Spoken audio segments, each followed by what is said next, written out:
नमस्कार दोस्तों, आप सभी का हमारे YouTube चैनल सक्सेस लाइव में हार्दिक स्वागत है। और जैसा कि आप सभी को पता है कि मैं रोज आपके सामने 6 बजे नीट की जो प्रीवियस ईयर के क्वेश्चन है वो लेकर आता हूं। तो सारे बच्चे जल्दी से लाइव जुड़ जाएंगे और सेशन अच्छा लगे तो सेशन को सब्सक्राइब भी कर लेना। तो करते हैं अपने धमाकेदार सेशन की शुरुआत। और जो पहला प्रश्न आपके सामने, बेलड़ा चुनाव पत्र क्षेत्र कहाँ पर अवस्थित है। आपको जिला बताना है कि बेलड़ा चुनाव पत्र है वो किस जिले में स्थित है।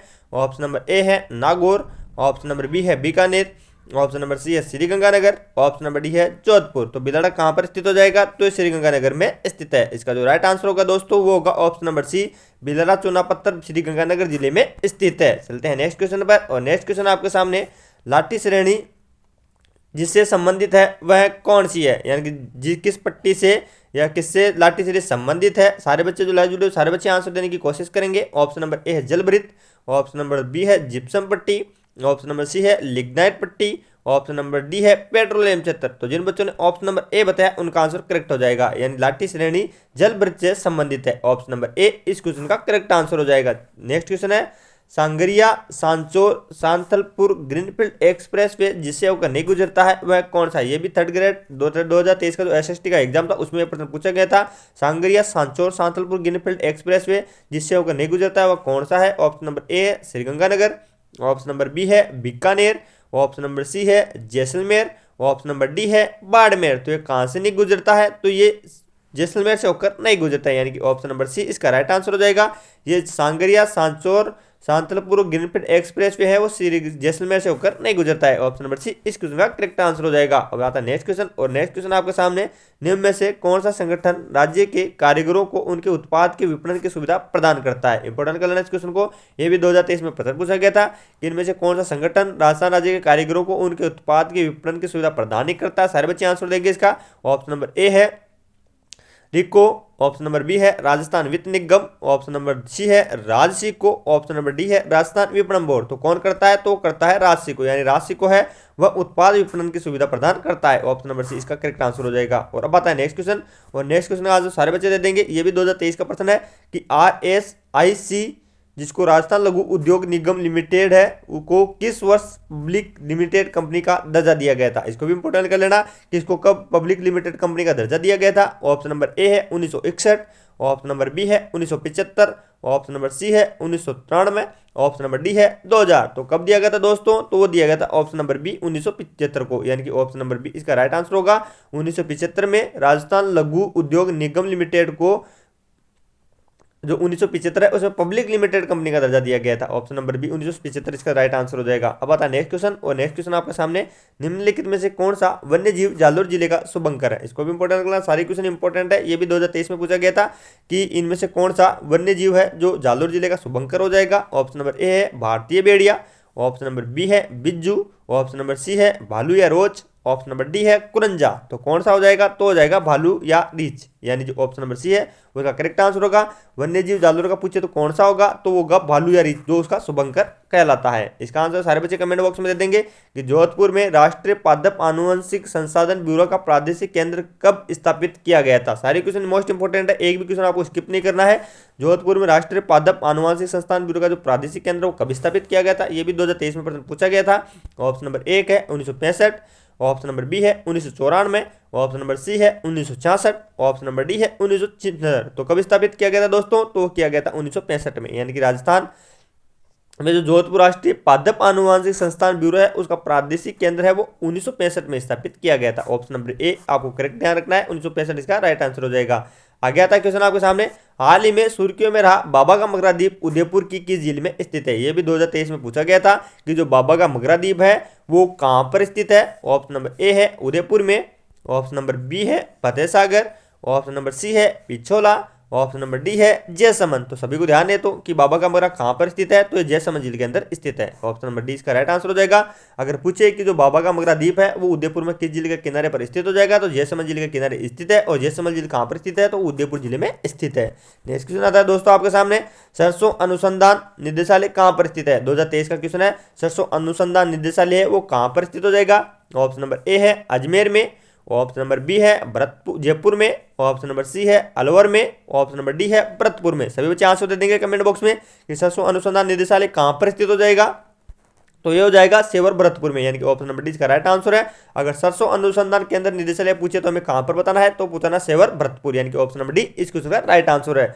अगला क्वेश्चन है, एशिया का सबसे बड़ा कृषि फार्म राजस्थान के निम्नलिखित में से किस स्थान पर स्थित है। इसको भी इंपॉर्टेंट कर लेना कि एशिया का सबसे बड़ा कृषि फार्म राजस्थान के निम्नलिखित में से किस स्थान पर स्थित है। ऑप्शन नंबर ए है Tabiji Ajmer, option number B है Durgapura Jaipur, option number C है Suratgarh Ganganagar, option number D है जेतसर गंगानगर। तो देखते पता लग रहा है कि इसका राइट आंसर क्या हो जाएगा, तो हो जाएगा सूरतगढ़ गंगानगर, यानी कि ऑप्शन नंबर सी इसका राइट आंसर होगा। जो एशिया का सबसे बड़ा कृषि फार्म है वो राजस्थान के सूरतगढ़ गंगानगर में स्थित है। ऑप्शन नंबर सी को ध्यान रखना है, सूरतगढ़ गंगानगर इसका राइट आंसर हो जाएगा। अगला क्वेश्चन आ जाता है, कंवर सेन द्वारा राजस्थान नहर की शुरुआत की गई थी वह वर्ष कौन सा है। 2023 के क्वेश्चन है सारे के सारे कि कंवर सेन द्वारा जो राजस्थान नहर की शुरुआत की गई थी वो कब की गई थी। ऑप्शन नंबर ए है 1958 में, ऑप्शन नंबर बी है 1948 में, ऑप्शन नंबर सी है 1938 में, ऑप्शन नंबर डी है 1968 में। तो कंवर सेन है उनके द्वारा राजस्थान नहर की शुरुआत कब की गई थी दोस्तों, तो वो की गई थी 1948 में। ऑप्शन नंबर 20 का राइट आंसर हो जाएगा।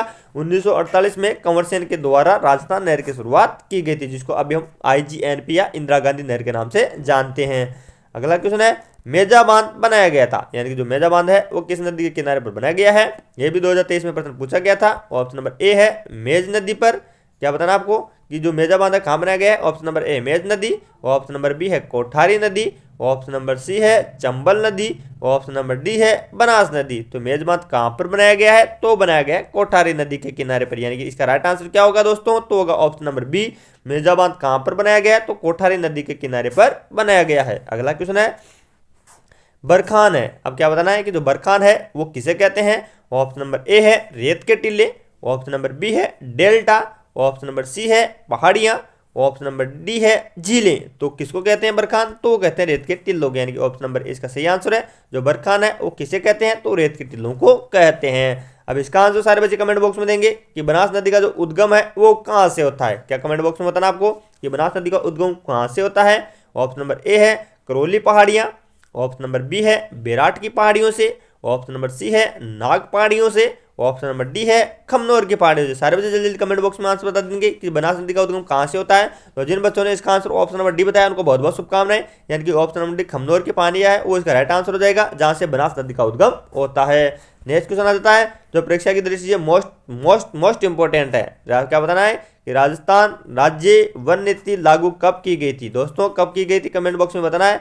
जो राजस्थान वन नीति कब लागू की गई थी। ऑप्शन नंबर ए है 2008, ऑप्शन नंबर बी है 2006, ऑप्शन नंबर सी है 2010, ऑप्शन नंबर डी है 1998। तो कब की गई थी, तो की गई थी 2010 में, यानी कि ऑप्शन नंबर सी इसका राइट आंसर होगा कि 2010 में राजस्थान वन नीति लागू की गई थी। और कब की गई थी, तो दोस्तों की गई थी 18 फरवरी 2010 को। तारीख भी याद रखना है आपको कि 18 फरवरी 2010 को राजस्थान में वन नीति घोषित की गई थी। ऑप्शन नंबर बी सी इस क्वेश्चन का करेक्ट आंसर होगा। 18 फरवरी आपको भूलना नहीं है।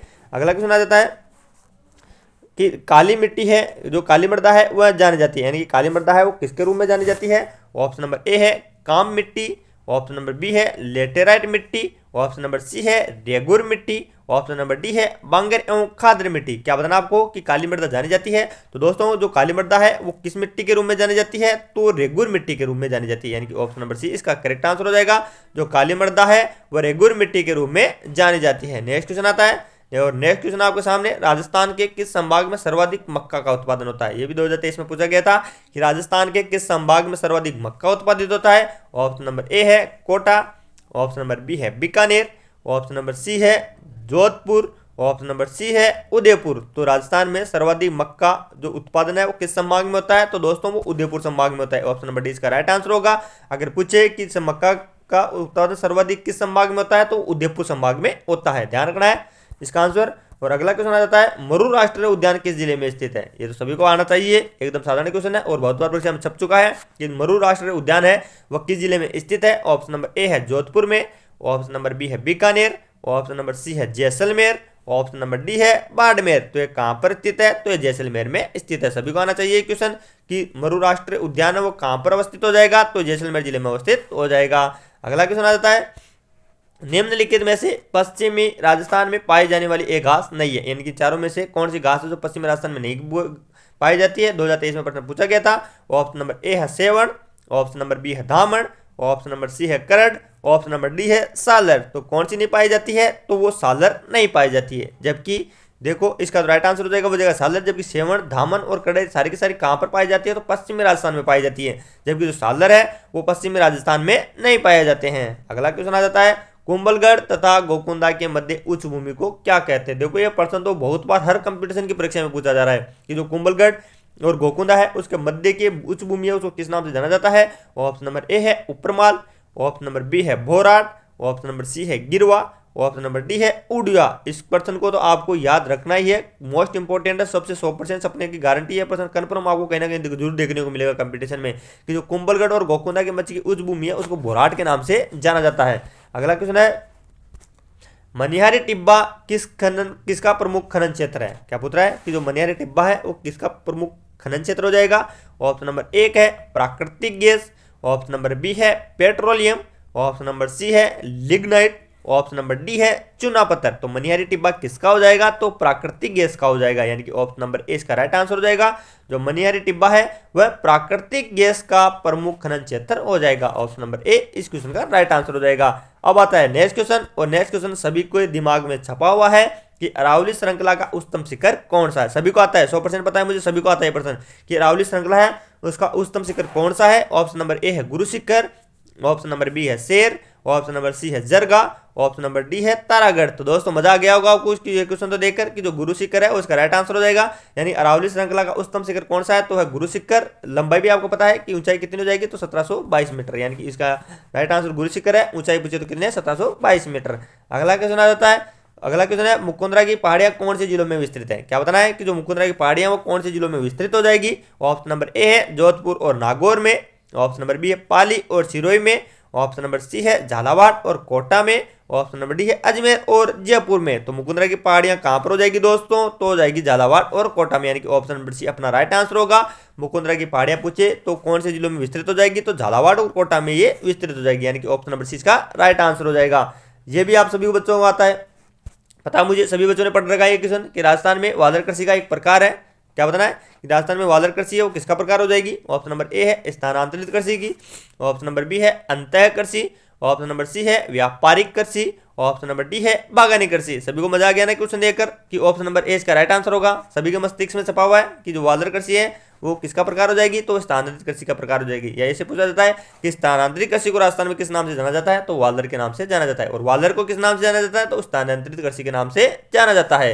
अगला क्वेश्चन है, सारे बच्चे आंसर देंगे इसका, चंबल बेसिन की खंड भूमि को कहा जाता है। क्या बताना है कि चंबल बेसिन की जो खंड भूमि है उसको क्या कहा जाता है। ऑप्शन नंबर ए है आउन नालिकाएं, ऑप्शन नंबर बी है सेम, ऑप्शन नंबर सी है चादर दुल्हन, ऑप्शन नंबर डी है भूमि समर्पण। क्या कहते हैं बताओ, चंबल बेसिन की जो खंड भूमि है उसको किस नाम से जाना जाता है, तो दोस्तों उसको ऑप्शन नंबर ए अउन नालिकाओं के नाम से जाना जाता है। जो चंबल बेसिन की खंड भूमि है उसको अउन नालिकाएं के नाम से जाना जाता है, यानी कि अपना आंसर क्या होगा, तो होगा ऑप्शन नंबर ए अउन नालिकाएं। अगला क्वेश्चन है, निम्नलिखित में से कौन सी राजस्थान में वनों के प्रशासनिक वर्गीकरण की श्रेणी नहीं है। क्या बताना है कि इनमें से कौन सी है जो राजस्थान में वनों के प्रशासनिक वर्गीकरण की श्रेणी नहीं है। ऑप्शन नंबर ए है आरक्षित वन, ऑप्शन नंबर बी है अनारक्षित वन, ऑप्शन नंबर सी है सुरक्षित वन, ऑप्शन नंबर डी है अवर्गीकृत। सभी को आ रहा होगा प्रश्न कि इसका आंसर क्या होगा, तो ऑप्शन नंबर सी बी होगा। तो सही है, सभी ने सही बता रहे हो।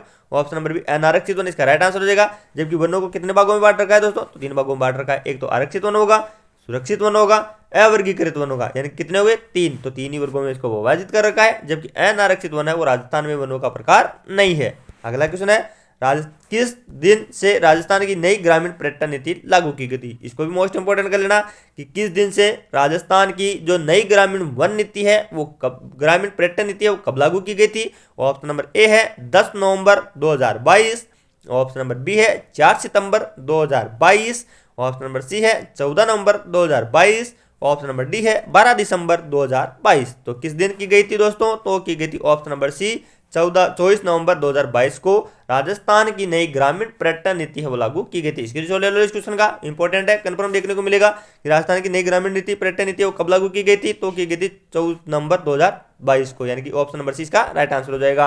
अब आता है नेक्स्ट क्वेश्चन, और नेक्स्ट क्वेश्चन है आर्डियो ओटिस नाइग्रेसिप्स क्या है। क्या बताना है, थर्ड ग्रेस। देखो ये भी 2023 सारे क्वेश्चन 2023 के लेकर आया था मैं कि ऑडियोटोसिस जो नाइग्रेसिप्स है वो किसकी नस्ल हो जाएगी। ऑप्शन नंबर ए सरीसर्प, ऑप्शन नंबर बी स्तनधारी, ऑप्शन नंबर सी है पक्षी, ऑप्शन नंबर डी है वृक्ष। यानी कि जो पक्षी होते हैं वो इसका सही प्रकार हो जाएगा। यानी कि ओटियो आर्डियो ओटिस नाइग्रेसिप्स है वो किसकी होगी, तो पक्षियों का एक प्रकार होगा। ऑप्शन नंबर सी इसका राइट आंसर हो जाएगा। नेक्स्ट क्वेश्चन है दोस्तों आपके सामने, राजस्थान की पहली सूती कपड़ा मिल जो द कृष्णा मिल्स लिमिटेड थी, इसकी स्थापना कहां पर की गई थी। क्या बताना है कि जो राजस्थान की पहली सूती कपड़ा मिल थी द कृष्णा मिल्स लिमिटेड, उसकी स्थापना की गई वो कहां पर है। ऑप्शन नंबर है शाहपुरा में, ऑप्शन नंबर बी है किशनगढ़ में, ऑप्शन नंबर सी है भीलवाड़ा में, ऑप्शन नंबर डी है ब्यावर में। तो कहां पर है तो दोस्तों, तो ये ब्यावर जिले में स्थित है। यानी कि इसका राइट आंसर क्या होगा, तो होगा ऑप्शन नंबर डी ब्यावर, जहां पर राजस्थान की पहली सूती कपड़ा मिल जो द कृष्णा मिल्स लिमिटेड है वो वहां पर स्थापित हो जाएगी। और ये है आज की टेस्ट सीरीज का लास्ट क्वेश्चन आपके सामने, और वो है वह जिला युग जहां लाल व पीली मृदा पाई जाती है वह कौन सी है। क्या बताना है कि वह जिले कौन कौन से हो जाएंगे जहां पर लाल व पीली मृदा पाई जाती है। ऑप्शन नंबर ए है अजमेर और सिरोही, ऑप्शन नंबर बी है पाली और जोधपुर, ऑप्शन नंबर सी है अलवर और भरतपुर, ऑप्शन नंबर डी है कोटा और बूंदी। तो इसका दोस्तों इसका जो राइट आंसर होगा वो होगा ऑप्शन नंबर ए अजमेर और सिरोही। यानी कि वह जिले कौन कौन से होंगे जहां पर लाल व पीली मृदा पाई जाती है, तो अजमेर और सिरोही हो जाएंगे। तो दोस्तों ये थी अपनी 30 क्वेश्चनों की बेहतरीन क्लास। आशा करता हूं आपको ये क्लास अच्छी लगी होगी, और अगर अच्छी लगी है तो चैनल को सब्सक्राइब कर लेना, क्योंकि यहाँ पर मैं रोज करवाता हूँ आपको प्रीवियस ईयर में आए हुए क्वेश्चन। क्योंकि आपको भी अगर डीईटी एग्जाम में धमाकेदार स्कोर करना है तो ये इस चैनल को सब्सक्राइब करना ही पड़ेगा। तो मिलते हैं कल 6 बजे इसी प्रकार की प्रीवियस ईयर में आए हुए क्वेश्चनों की बेहतरीन क्लास के साथ। तब तक के लिए सभी बच्चों का दिन शुभ हो। जय हिंद, जय भारत।